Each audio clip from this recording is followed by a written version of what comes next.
Halo semuanya, selamat datang di channel Mengapa Demikian. Kali ini kita kedatangan tamu spesial nih. Wah, waduh, ada telurnya berarti ya. nasi goreng spesial itu. Founding father review film Indonesia. Iya. Gila, gua nggak mendirikan negara. Ya mungkin ini kali pertama kita munculin muka di channel ini. Dan kita emang kedatangan nih, thank you banget buat Mas Arya dari Cinecrip. Sudah mengundang juga. Thank you Mas Arya. Kita mau ngomongin No Country for Old Men ya. Wih, iya. Coen Brothers. Sudah. Berat filmnya. Iya. Gue termasuk suka sih film dia. Iya. Sebenarnya kayak film western yang cowboy tapi dibuat modern sama dia. Jadi istilahnya apa ya? Modern klasik lah kalau orang ngomong gitu. Benar. Ada modern, ada klasik. Iya. Ya. Padahal sesimpel itu doang. Betul. Gambarnya HD tapi ya ini settingannya klasik gitu ya. Filmnya itu mengambil satu peran yang sangat ikonik lah. Nama filmnya itu Anton Chigurh ya. Benar banget. Nah, Anton Chigurh ini ya dibilang di kayak psikopat tapi mukanya kaseto gitu kan. Rambutnya poninya nggak nahan. Iya sih. Dia itu paling menakutkan sih emang di film ini, dan emang pasti kebayang sama gue sampai kapanpun gitu. Betul. Javier Bardem di sini.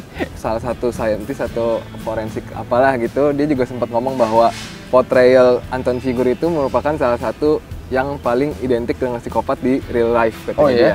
Anjing. Jadi makanya dia bisa sampai kayak beneran, jadi bener-bener terkenal itu karena emang real banget gitu ceritanya. Kita nggak tahu sih sebenarnya backstory dia apa, kenapa dia bisa jadi psikopat. Dan biasanya kan kalau psikopat itu kan pasti ada yang memancing kan, entah itu trauma lah atau misalnya pernah diapain atau karena orang tuanya kenapa atau emang genetiknya gitu. Bisa ada kejadian yang micu jadi psikopat dia gitu. Anton Chigurh ini menurutnya Mas Arya kerennya tuh di mana, dan mungkin ada bagian-bagian apa yang bisa ditekankan gitu? Gimana ya? Kalau gue ngelihat dia di sini sebenarnya awalnya itu dia tuh as simple as mercenary aja kan? Maksudnya kayak hitman aja. Udah, lu butuh bunuh siapa? Gue bayar gitu kan? Betul. Standar lah ya. Tapi yang bikin gue takut tuh ya itu dia tuh kelihatan kayak orang biasa aja gitu ya. Maksudnya nggak kelihatan freak gitu, kayak ya udah gue orang biasa aja gitu, ngobrol berinteraksi sama orang lain pun gitu, kayak bensin aja. Yang kayak sama tukang yang kios itu kan, yang kasihan banget dibully. Lu dari mana? Gue takut sih, tapi dia tuh kayak ya normal aja obrolannya sebenarnya gitu ya, tapi karena kita tahu dia itu suka bunuh-bunuhin orang dengan cara yang tidak cara yang ortodoks malah ya gue bilang ya, soalnya kan dia kayak jarang pakai senjata api gitu kan, buat ngebunuh sapi ya kalau salah itu ya. Jadi buat kalau domba di peternakan itu di totok gitu, biar cepet gitu kan matinya, biar kayak headshot gitu ya, langsung gitu kan. Matinya nggak perlu berdarah-darah yang dibelek apa gimana gitu ya, udah cuma digituin doang. Apa batas jenius sama sintingnya itu gila gitu, maksudnya apa namanya kayak susah dibedain gitu kan, maksudnya dia jenius cuy, bisa kayak gitu kan. Bener. Dan gue suka di sini sebenarnya yang gue lihatnya menariknya, dia itu kayaknya cinta banget sama sepatunya. Lu nggak sih? Iya. sih. Di satu sisi bener. Dia tuh kan kayak sepatunya tuh ada momen dia tuh kayak dibersihin, keluar dari rumah abis ngebunuh ceweknya itu kan kayak dibersihin, terus dibuka rapi. Dia tuh kayak nggak mau banget sepatunya itu, mungkin itu kayak sisi psikopat banget kali ya di situ ya, maksudnya. Bahkan kan sempet yang pas dia mau malah nggak pakai sepatu. Iya, yang pas di motel itu kan dicopot dulu kan sepatunya, biar sebenarnya fungsinya ya biar nggak kedengeran juga kan. Kesan yang kayaknya gue nggak akan lupa gitu sama orang ini gitu ya, kayak selain rambutnya ya. Rambutnya sih itu kayak first look banget, lu pasti langsung lihat kan, wah culun nih, tapi ngebunuhnya nggak culun gitu. Pentingnya yang dia nyekek orang itu. Iya kan, yang nyekek orang di kantor polisi lagi kan, gue jadi kayak anjing nih orang, kayak itu enteng banget. Satu-satunya dia yang paling bengis tuh sebenarnya di awal doang. Iya, bener. Kan? Selama filmnya dia nggak ada lagi tuh yang kayak gitu, nggak ada lagi. Udah semuanya datar aja mukanya gitu. Iya. Gue ngerasa di awal tuh emang karena terdesak aja kali ya, soalnya kan gue posisinya lagi di sini gitu ya, udah langsung aja kayak gitu. Tapi kayaknya kalau dari intensi si Coen-nya itu, jadi emang kayak di awal itu biar kita ngelihat dia tuh sebenarnya ngeribat dah gitu. Iya, benar. Langsung tuh dibikin sadis. Jadi udah ketanam gitu ya di otak penonton ya. Gitu. Ini orang sadis cuy gitu ya. Tapi hebatnya dari filmnya tuh tiap orang yang dibunuh, walaupun sebenarnya kalau dihitung tuh nggak banyak. Iya, benar. Tapi kita ingat semua gitu pembunuhannya. Hebatnya gitu ya. Iya, benar. Kayak spesial banget tiap bunuh satu orang tuh. kayak susah dilupain scene-nya gitu. Iya. Itu kali ya yang bikin. Jadi kayak nggak receh gitu. Kalau misalnya film jahat gitu kan asal bunuh orang gitu receh gitu kan. Justru yang kita arepin gitu, Josh Brolin versi Javier Bardem itu ada. Itu. Ini emang bangsat film ini. Ya maksudnya itu kan yang sebenarnya kita harapin ya. Main apa? One-to-one itu ya. Kayak nonton itu gitu. Persis rasanya kayak nonton Jarhead. Ya iya benar-benar. Pas udah di sniper tuh. Iya, pengen perang, gue pengen memulai perang cuy, tapi apa namanya? Enggak bisa gitu enggak jadi. Mulai itu. Iya, mulai. Kadang film gitu tuh kayak bikin aneh perasaan gitu ya. Iya, bikin aneh. Abrak-abrik perasaan nih. Bener-bener sih. Ini menarik sih emang sih filmnya ya. Cara nulis skripnya gitu ya aneh. Tapi di skip mati orang itu tiba-tiba. Iya. Matinya sama gangster-gangster receh ya. Sama si itu Meksiko itu ya. Tapi gue ngerasanya ya ngelihatnya ya mungkin begitulah cara dunia ini ya bekerja kali ya. Iya, yang lu harapkan belum tentu apa yang lu dapat juga gitu kan. Bener. Nah, menurut Mas Arya motivasinya dia itu apakah emang sekedar duit atau mungkin ada yang lain nih? Nah ini nih pertanyaan gue juga sebenarnya. Gue tuh bingung sebenarnya ngelihat dia kalau as simple ya udah dibayar beres kerjaan kelar ya udah aja sih ya gitu ya. Dia tuh merasa dia kayak penentu takdir orang gitu katanya. Nabi. Enggak. Dia bahkan kan dia kan pas udah dapat duitnya dia sampai mesti balik lagi. Iya, benar. Buat ngebunuh si siapa istrinya kan. Iya. Kalau ngelihat dari sister sih, itu dia katanya itu dia kayak sebagai Grim Reaper katanya. Oh, oke. Jadi dia itu kan Grim Reaper kan pakai sabit gitu kan. Di saat orang udah merasa udah mesti dipanen ya udah dia panen gitu. Nah, tapi alat dia buat nentuin panen atau enggaknya itu ya contohnya kayak di scene yang di pom bensin itu. Oh iya, yang sama kasir ya. Iya. Nah, sama si kakek tua itu. Nah, itu kenapa tuh? Itu juga gue merasa dia kayak act random aja anjir. Iya. Kalau dari observasi gue gitu ya. Kalau dari observasi gue dia setiap ketemu orang itu emang dia tuh pasti ada sense buat nih orang mesti gue ambil nggak ya nyawa ya gitu. Nah, jadi dia kayak punya tanggung jawab nih gue tuh sebagai Grim Reaper, sebagai penentu takdir. Ini orang mesti gue tangkul ya gitu. Ngeri ya? Iya gitu. Jadi dia mikir juga gitu. Mikirin dulu gitu ya. Perlu nggak nih gue bunuh gitu ya? Iya gitu. Dan kalau misalnya dia galau, dia keluarin tuh koin itu. Gitu. Gue bingung kalau koinnya masih galau dia mau ngeluarin apa lagi ya. Hanya sepatunya Iya sih. Oh tapi itu ngeri sih ya. Itu benar-benar unpredictable dong ya kalau kayak gitu. Dan jadinya makanya dia itu ya psikopat gitu kan. Fokus sama misi dia dan dia nggak mikirin ya orang si kakek ini punya cucu lah, punya anak apa bodo amat gitu kan, nggak ada empati sama sekali ya udah. Kalau misalnya takdir berkata gitu, cangkul nyawanya. Mungkin momen paling intens ya di pom bensin itu ya. Iya. Karena kan kita udah lihat. Soalnya dari awal udah ditunjukin gitu, tiap ketemu orang mati, mati gitu. Nah ini mati nggak nih? Gitu. Jadi kayak rekam jejaknya tuh kayak udah pasti lah ini bakal dimatiin gitu. Tahunya kagak ya, soalnya kita nggak klimaks gitu ya. Emang gitu filmnya kan? Tapi emang gitu, filmnya sengaja. Ya itu realis cuy. Realis. Tapi menurut Mas Arya gimana? Itu scene yang the best yang pom bensin apa gimana? Iya, itu salah satunya sih. Sebenarnya ada beberapa lagi sih scene yang gue suka ya, sama yang terakhir yang tadi gue bilang pertama tuh yang soal dia bunuh istrinya tapi nggak pernah diliatin ya off screen.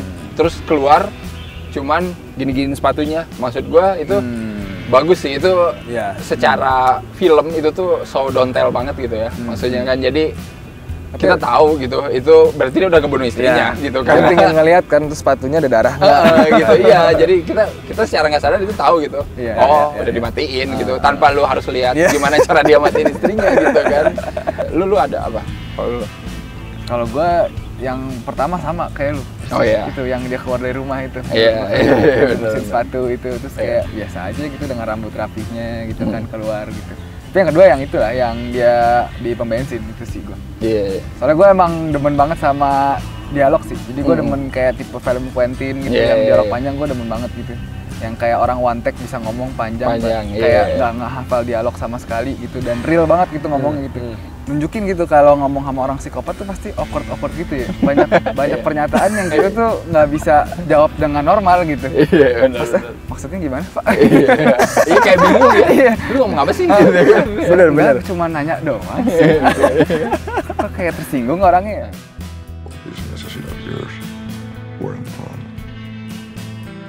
Friendo. I didn't mean that by didn't mean nothing. Ini berarti bisa jadi sinyal nih kalau ntar kalian ketemu orang baru terus ngomongnya kayak awkward begitu ya. Reaksinya kayak nggak sesuai gitu. Hati-hati loh. Bisa jadi itu psikopat cuy. Gimana gue ada sih teman kayak gitu. Lu ada teman kayak gitu. Jangan buka aib orang. Nggak sebut. Emang ngeri gitu maksudnya. Kita lagi nongkrong aja gitu kan, tiba-tiba dia datang gitu. Terus Diem doang deh. Dok. Gimana tuh reaksi lu? Bingung ya? Gue kayak si kakek di pom bensin gitu. Oh iya, dari mana? Gitu. Baru ngomong gitu. Coba dicek ke rumahnya, mungkin dia lagi bikin teka-teki banyak. Live streaming lagi Live streaming kan. Riddler. Ngumpulin bom. Ngeri. Ngeri. Ya kayak kita nggak akan tahu nih orang nih sebenarnya dia tuh tiba-tiba bakal meledak kayak gimana gitu kan. Soalnya kita kayak mendem banget gitu. Pas dia ngedeket juga ngomongnya yang dia topik yang diangkat juga pasti rada aneh gitu si teman gue ini gitu. Kayak bukan hal tanda psikopat lah, ngeri juga sih. Harusnya enggak lah. Harusnya aman lah ya. Aman. Oke, jadi si Anton Chigurh ini emang dia kan psikopat yang bisa ngeblend dengan masyarakat sekitar gitu kan ya. Dia itu emang tampangnya nggak ada lah gitu, dengan rambutnya ada poni, ada segala macem, tapi nggak taunya ya itu tindakannya itu ngagetin lah gitu istilahnya kan. Dan kehebatan dia juga emang psikopat kan suka punya kelebihan gitu kan, terutama kepandaian. Ya itu dia juga pandai, kayak misalnya mau ngerampok apotik mesti ini dulu ngebakar bensin mobil dulu gitu kan, terus baru teralihkan ya gitu, jadi mulus lah gitu. Itu pas gue nonton itu gue bingung sih, orang nggak takut meledak kan? Iya gitu kan, pelan banget, pokok gitu. Oh ternyata pengen ngambil obat. Kelihatan emang kayak udah terlatih banget gitu. Dan tapi emang yang masih gue belum dapet itu cuman satu latar belakang dia. Gue nggak tahu dia bekas tentara atau dia bekas apa yang mungkin ada kena PTSD atau apa, gue nggak ngerti. Tapi yang ya mungkin satu-satunya hipotesa gue sih ya dia bekas mercenary lah gitu kan, tentara bayaran. Karena jago banget gitu dari cara nembak, ngobatin diri sendiri apa segala macam, tahan lah gitu. Kayak kenapa kesimpulannya si Tommy Lee Jones udah cuma cerita terus karena no country for old men. Ini juga pertanyaan ultimate dulu pas gue pernah nonton. Apa sih maksudnya? Apalagi ngeliat Tommy Lee Jones sebagai sheriff ini tetap nggak dapat hasil gitu. Nggak dapat. Ya kan dia ngomong ngalor ngidul sama bininya, habis filmnya. Iya kan. Kalau gue sih sotoynya Annabelle-nya gue gitu ya. Kalau Annabelle itu ya gitu. Ya emang tempat dia berada itu ya udah bukan tempat buat dia sih gitu, buat orang-orang seperti dia gitu, buat orang-orang tua gitu, karena ya threat-nya ya udah beda aja gitu. Jadi gue ngerasa emang mereka ini udah beda frekuensi gitu. Jadi mungkin ya No Country for Old Men kali ya, sesimpel itu sih judulnya. Jadi gue sesimpel itu sih gitu. Ini tuh ngingetin gue ke ada satu film juga, Sicario, kalau lu pernah nonton. Sicario. Di situ kan karakternya Emily Blunt yang jadi FBI itu mirip-mirip Tommy Lee Jones. Dia kan idealis, pengen menegakkan keadilan, tapi di satu sisi si karakter Benicio del Toro-nya itu ya dia kan mercenary, dia kan di ending juga gitu bilang, lu nggak bisa jadi serigala di sini, soalnya di sini adalah tanahnya para serigala gitu. Jadi kayak ya udah lu nggak usah di sini gitu, emang bertugasnya bukan, gitu. Jadi emang bukan kandang lu. Iya, ini emang bukan tempat lu, lu nggak bisa jadi serigala di sini. Ini tuh udah tanahnya para serigala gitu. Filmnya kan buka dengan monolog dia kan. Iya benar. Ditutup lagi dengan monolog dia sendiri. Jadi kayak dari sisi dia. Iya, gitu, jadi ini emang sudut pandangnya dia gitu. Benar. Jadi kejadian-kejadian yang kayak si Josh Brolin mati nggak diliatin juga masuk akal ya. Ya karena ya mungkin karena bukan pusatnya, bukan dia, bukan gitu. Di situ. Walaupun gitu. Kita pengennya dia sebenarnya. Ya, padahal penonton pengennya gue pengen action gitu. Padahal sebenarnya ya ini dari ceritanya si itu gitu fokusnya. Masuk. I always figured when I got older, God would sort of come into my life somehow. He didn't. Ya mungkin itu aja ya. Jadi sebelumnya thank you banget nih buat Mas Arya, kita udah bisa ngobrol-ngobrol di sini. Mas Arya. Thank you. Gua mah suka kalau ngomongin filmnya aneh-aneh gini aja. Aneh tapi keren cuy. Masuk di akal gitu kan. Psikopat kayak gini. Gue juga kayak pengen tahu sih psikopat model si Anton Chigurh ini ya, kalau kalau ada mungkin bisa kali kasih tahu ya, komen kali ya. Gue pengen tahu sih ya, maksudnya di film yang model-model kayak gini gitu yang kayak bener-bener nggak kelihatan. Benar. Oke, jika kalian ada masukan atau mau bahas apa lagi kira-kira, komen di bawah. Jangan lupa like, komen, subscribe Jangan juga. lupa subscribe juga channelnya Mas Siap. Arya, Cinecrip. Ada linknya di bawah ntar. Beribu-ribu ulasan udah di Cinecrip. Memang respect banget lah ini. Thank you semuanya. Sampai jumpa di kesempatan selanjutnya. Oke, Salam tanda tanya. Salam tanda tanya.